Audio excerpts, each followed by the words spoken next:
नमस्कार, राज्यसभा टीवी के इस खास कार्यक्रम में आपका स्वागत है। मैं हूं आपके साथ अमृता चौरसिया।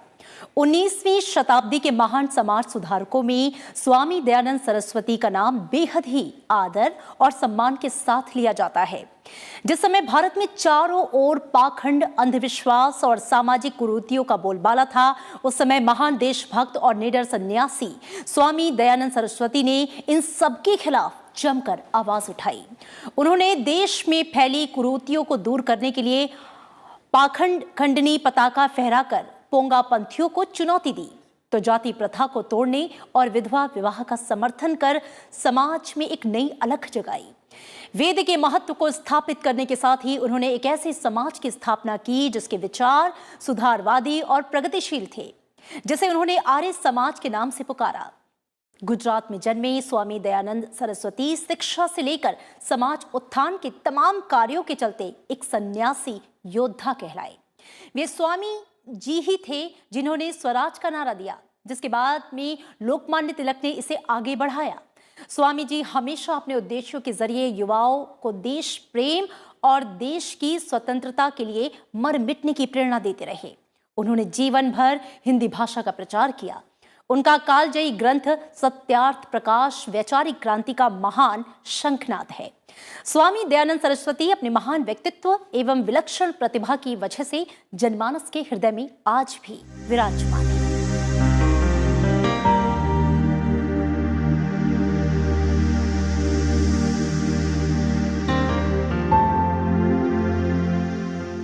स्वामी दयानंद सरस्वती उन महान संतों में अग्रणी हैं जिन्होंने देश में प्रचलित अंधविश्वास, रूढ़िवादिता, कई तरह के आडंबरों और सभी अमानवीय आचरणों का पुरजोर विरोध किया।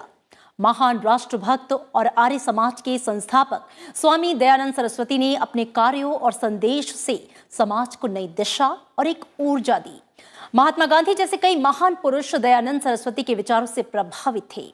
स्वामी दयानंद सरस्वती ने जाति, आस्था और वर्ग आधारित सामाजिक भेदभाव को समाप्त करने की दिशा में महत्वपूर्ण काम किया है और उन्होंने सबको आर्य यानी कि सर्वश्रेष्ठ बनने के लिए प्रेरित किया।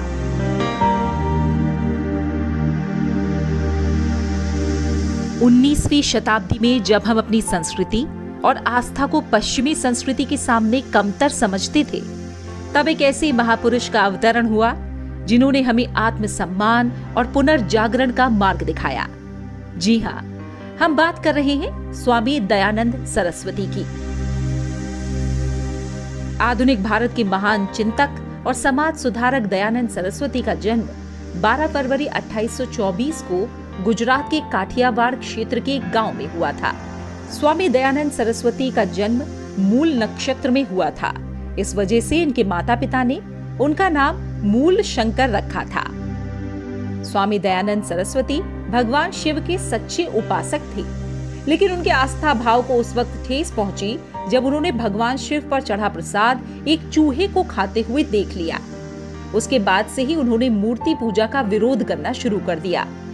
उनके जीवन में ऐसी बहुत सी घटनाएं हुई जिन्होंने उन्हें हिंदू धर्म की पारंपरिक मान्यताओं और ईश्वर के बारे में गंभीर प्रश्न पूछने के लिए विवश कर दिया। उनका बचपन सुविधा संपन्न था और उन्हें किसी प्रकार का अभाव नहीं था। शुरू से ही उन्होंने वेदों, शास्त्रों, धार्मिक पुस्तकों और संस्कृत भाषा का अध्ययन किया। प्रारंभिक उनकी शिक्षा दीक्षा घर में ही हुई। संस्कृत का व्याकरण उन्होंने पढ़ाया। उनके चाचा जी उनसे बहुत स्नेह प्यार करते थे। उनके चाचा ने उनको संस्कृत की वर्णोच्चारण शिक्षा और यजुर्वेद के कुछ अध्यायों को उनको याद भी कराया। और इस तरह से जब उन्होंने कहा कि नहीं, मैं और आगे कुछ ग्रंथों का स्वाध्याय करना चाहता हूँ, इस सच्चे शिव को, ईश्वर को प्राप्त करना चाहता हूँ, तो इसलिए उन्होंने फिर बाद में चल कर के घर छोड़ दिया।